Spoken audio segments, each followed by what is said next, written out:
Welcome everybody to Zinnov Foundation's podcast.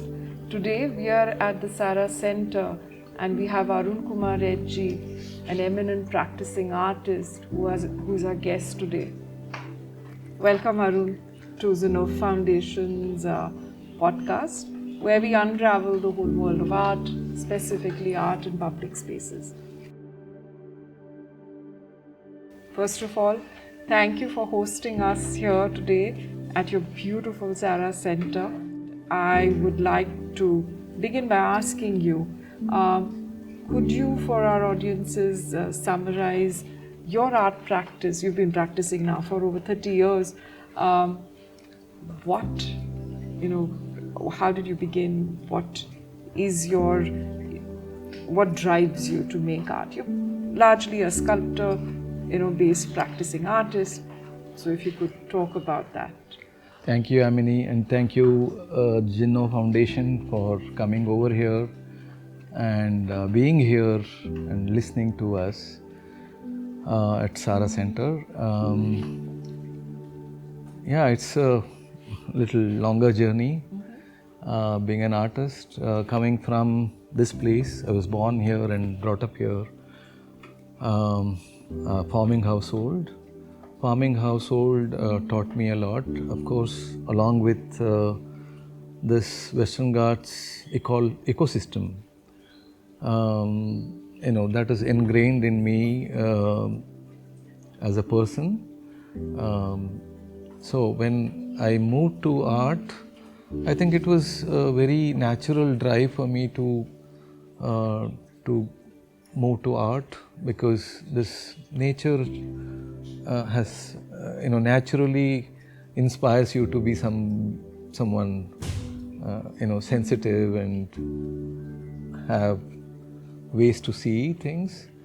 So I went to art school in Baroda and stayed in Delhi for some time. They are quite contrast to this background.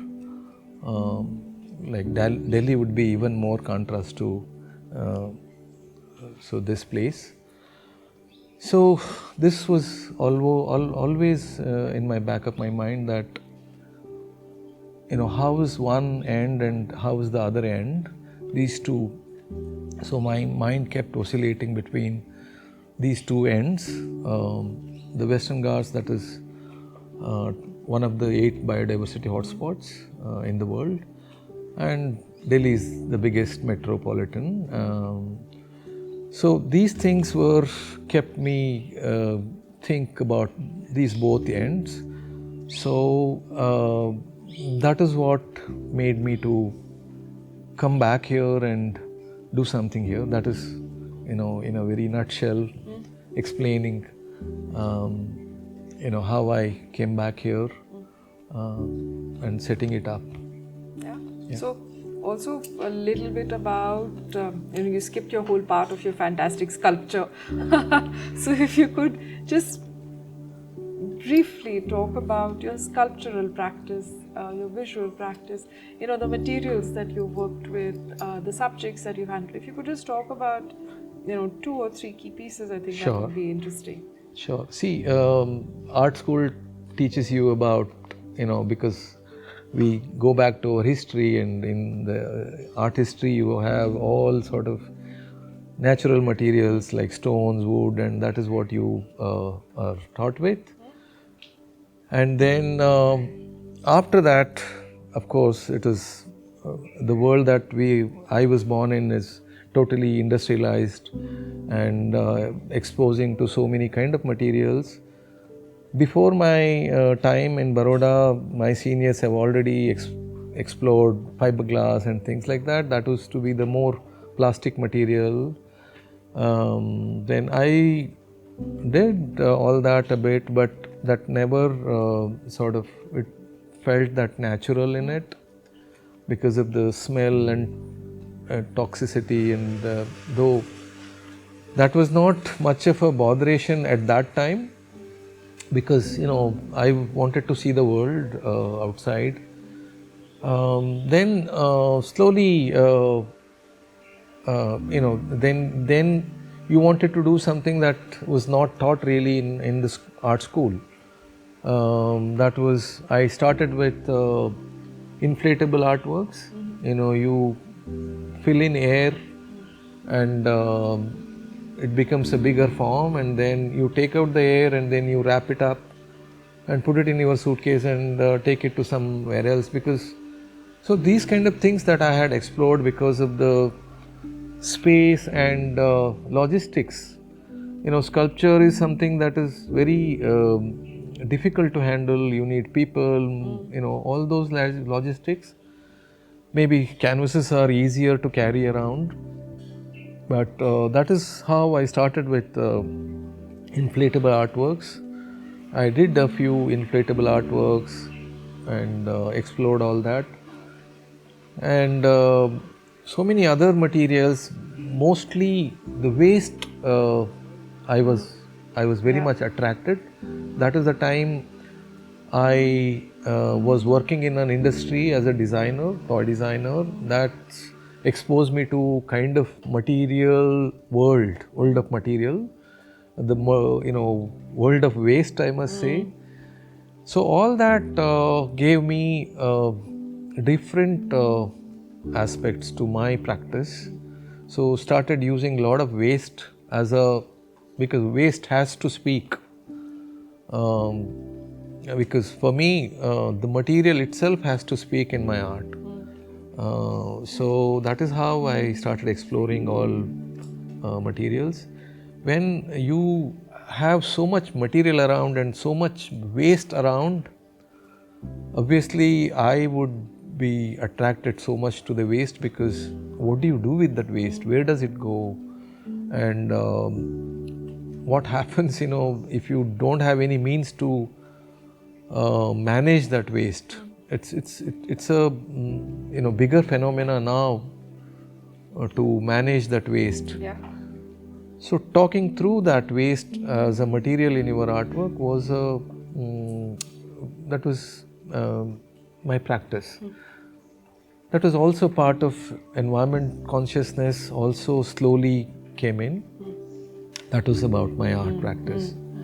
So now, which kind of brings us to the center that we are sitting in today, which is sustainable alternatives for rural accord.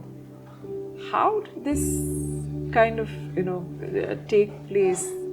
It's not to contextualize. You're a practicing artist who was living in a city like Delhi. You had an active studio practice, you had exhibitions, you traveled over the world. What was the tipping point? I know initially you mentioned that this is where you come from, and the region kind of never left you. It was always kind of pulling you back. But this is a very concrete, major move that you've made. What was the turning point, or what actually, just kind of if you could talk about that? Yeah, the turning point, to be precise, was my show at Nature Mode. That was in 2010. The show titled Tract, T-R-A-C-T. That was a turning point. Before that, there was so much background already that was happening, because my family was here always, and I used to visit them, and then I used to see the development. What is, from my childhood till recent, kind of changes that was happening into our farming household, and also comparing it with other farming households, larger farming households in India. So what used to be like 40 years ago, 50 years ago, and then what is happening now. So that was all throughout in my back of my mind, and that is what was explored in my shows Feed in 2006 and Tract in 2010. So that was there. But just after my show at Nature Mode, I realized, being a studio practicing artist, and putting up an exhibition in a metropolis with a subject like agrarian issues, environmental environmental issues. I put up that exhibition and I spent about a month and got feedback and all, and then I realized this is not really taking me far or much deeper into it, because the ultimate goal was to have exhibition, and then I had an exhibition there, but works were coming back to my studios. So but I wanted to take a step further there. From there, I didn't want to stay in the studio anymore. I wanted to be on site. So that was the turning point. And then at the same time, I came here, and then the foliage, this thing you see in front here was quite barren. That it was a coincidence. So then that was the time I took that decision that I should move away from my studio practice and spend more time here, gather more first-hand experience for my own art's sake than the second-hand experiences. So first-hand experience only comes when you are on the site and exchanging views with the people, understand the ecosystem, what is happening. So that is what was in 2011 I took that decision to move here. I took my family permission that I am thinking this way, and so they said, okay, go ahead. So that's where it all started. So again, it took about 3-4 years for me to figure out what form this my being here and spending time would shape to. So finally, time passed and it took this shape, and I believe it is still in the work in progress. And I think that is always the case. The other thing that I want to kind of bring up over here, you say it took you some time to figure out what you need to do. What we've seen, since the time that we've been here is when you come into the space, there's so much of information about sustainability, about what the history has been. That's one aspect that you want to bring out, and also what is this space, that is what you've done for children. But the other thing that I want you to speak about, I think, which is something that is so critical, is the lake rejuvenation program that you do. If you could just and because for me, I think that's also a form of giving back, but right. Also something that's far more greater that you're kind of doing. Yeah, that's I come to that because we being here, this SARA Center is a kind of platform where everyone can gather and exchange views. That's the base of it. So when people come together, there will be exchange of views and ideas, and then there will be some solutions or some direction where we have to go, what we can do and all that. That's the base of this platform. So talking about lakes and all, that was part of our exercise to build a kind of trust with community, because people here, the community needs results. They don't just like talking, because that will not lead anywhere, because so much of talking has been happening, but not really the actual work and the result. So we have multiple strategies. Strategies is like, at one level, this is a platform for people to come, gather, like you have come and various others. So secondly, our aim is to reach out to the student community here they need to be informed what is happening, because I come from that background, that information, we were not informed what is really happening. Maybe that was normal of that time. But it is a crucial time that the younger generation needs to be informed, and they need to be prepared for their life, because we are in such a time that is ecological crisis is there, and sooner they are aware, they can keep it in their mind, so that they can take some action and things like that. That is very important. And then farming community is here. So they also need support. Of course, our existing system like agriculture departments are there, horticulture departments are there. So, but we sense that there is a gap there. There is not much of, the exchange happening. So, if we can bridge that gap. So, we have all these strategies in there, working for the student community, working for other like-minded community, with the like-minded communities and farming communities, and of course the village community there. We have to go there and listen to them, have dialogue with them, what kind of difficulties they are having. That is how we started with a program called Swagrama. In that Swagrama, this lake rejuvenation program emerged. So that is how we started with rejuvenating lakes, because the lakes are the lifeline in the Western Ghats. Lakes were not rejuvenated for the last 40-50 years. So that is what every villagers say, that they have forgotten, or maybe they don't remember when was the last time the lakes was done.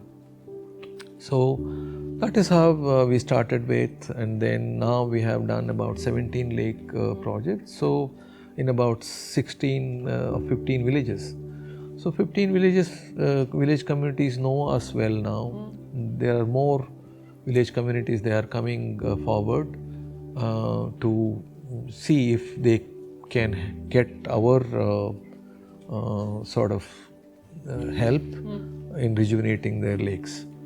It's very interesting because what I see this as, that yes, you're located in one place, but the kind of work that you do and the impact that you have is spreading, and you're kind of building a larger community. So you're no longer tied into this space, which then brings me to the other activity that you mentioned about the schools and the colleges also, and the kind of programming that you have for them. If you could just speak about that, because I think that is a very interesting way of doing it, and not being bound by the space, but then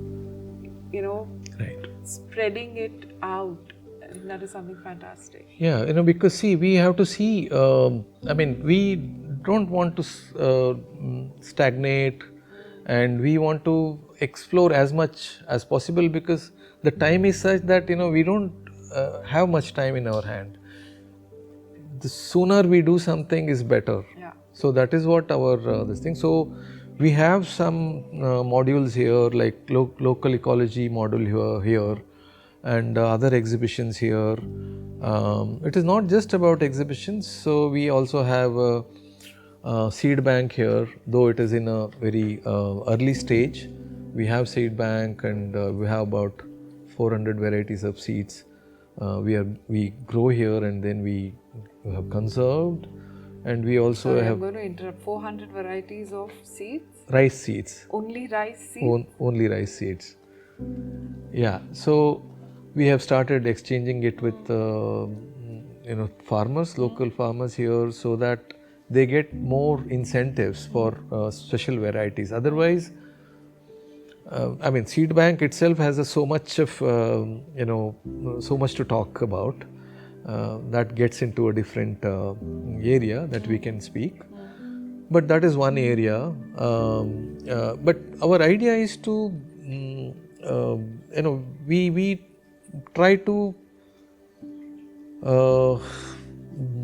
see what we can do faster and how we can bridge communities and give our expertise and also take their expertise. It's not that we are there here as we are enlightened people, but the farmers are much more enlightened here, but we need to have a sort of dialogue between each others.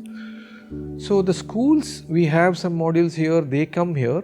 Sometimes they cannot come here because of their school pressure and all. So we have programs like we have mobile exhibitions. We also go to schools.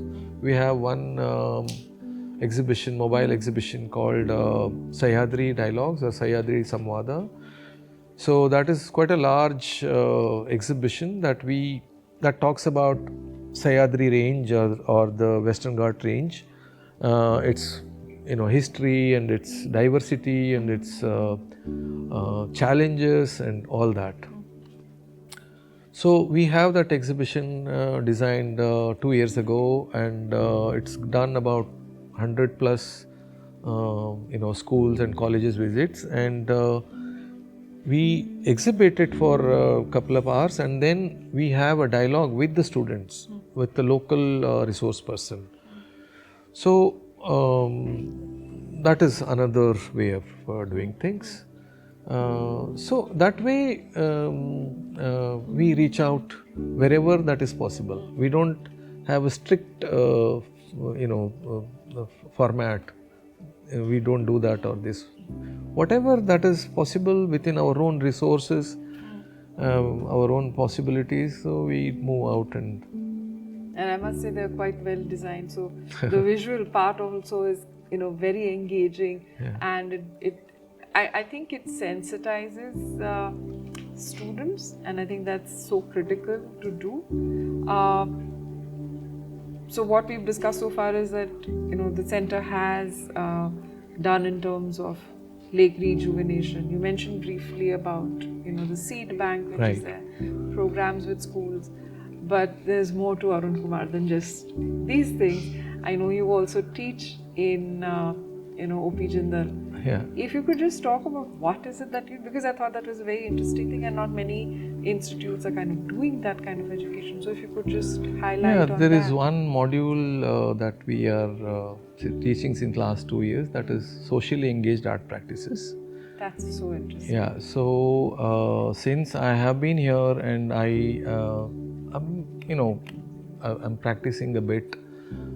So we thought that would be very interesting for students to get an introduction what is socially engaged art practices, because mostly our art education is concentrated about the institutionalized art structures. And sorry, this is part of a fine art? Yeah, fine art. Fine art program. Yeah. Okay. So our art education is mostly about institutionalized structures like galleries and museums. Market, of course. So, but there is a large area that is still not really talked about or explored. That is, the urban, the rural sector. Rural sector where you don't have that kind of infrastructure or galleries or things. Ecosystem doesn't exist. Yeah, ecosystem doesn't exist. So, but that doesn't mean that we don't have life here, and I think this is more important and more useful for the strength of art to explore here. Art has that great power and strength. Let's use that here in a social change. That's what started by Joseph Beuys and many more artists in the 70s, 80s, called social practice. So I'm quite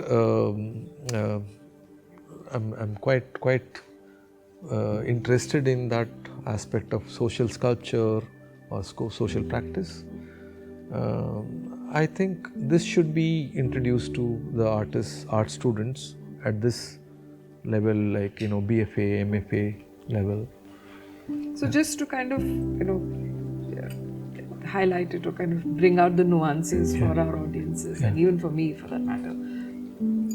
How is, an art practice, yes, the words are self-explanatory, socially engaged practice.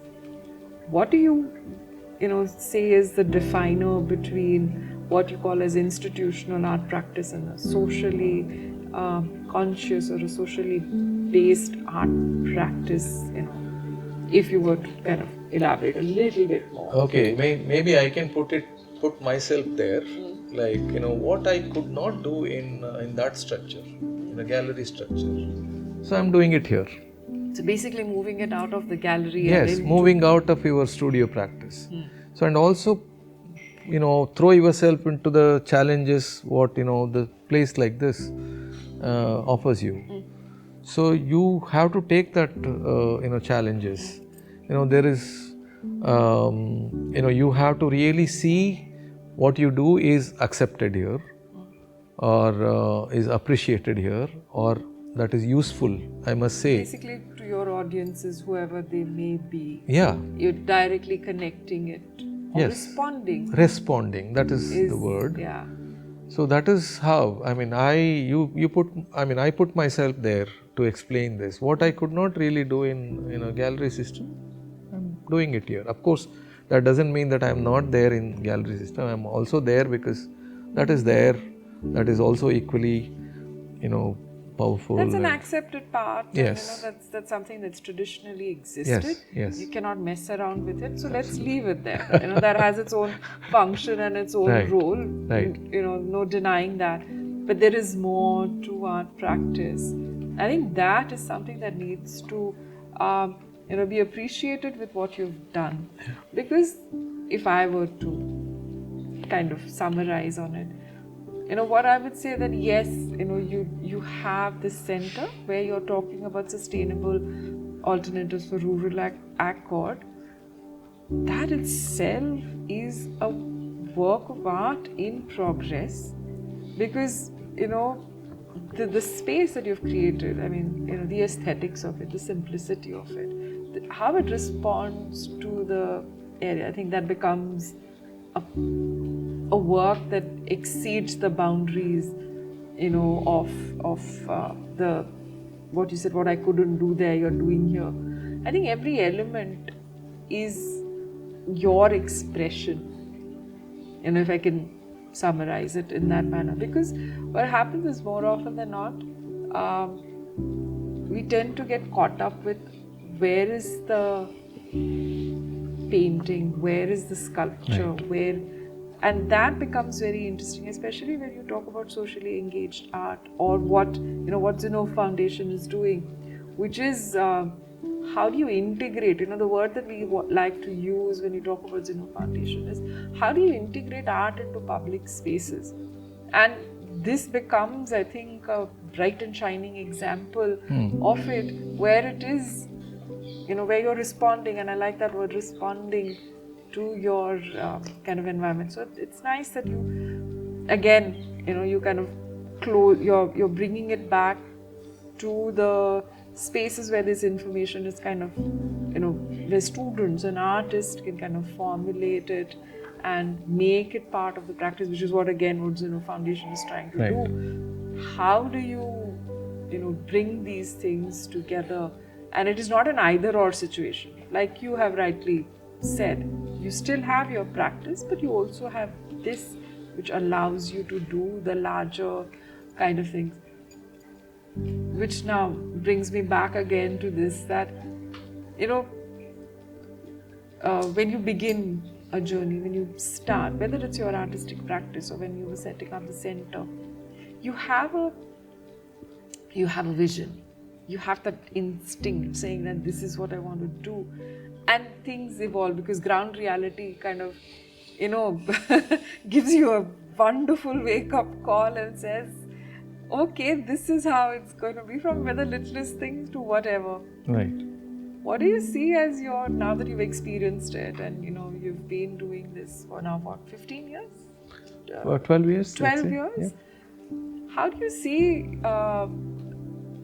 you as a practitioner, you know, with your studio practice, Yeah. and the SARA Center. What is your wish list? What is your your dream thing? Yeah, SARA Center for me, it's like a seed. It's a seed, an idea that needs to be spread, and that's exactly like many people come here, they see something here, and then I think they take back something from here. And very importantly, of course, whatever we are doing for the local community, students, and farmers, and everything. But at the same time, I wanted this to be a module or model for younger artists coming from similar backgrounds. So they also have a dream similar to this, but they caught up with the cycle, and then maybe it becomes difficult for them to come out and do something like this.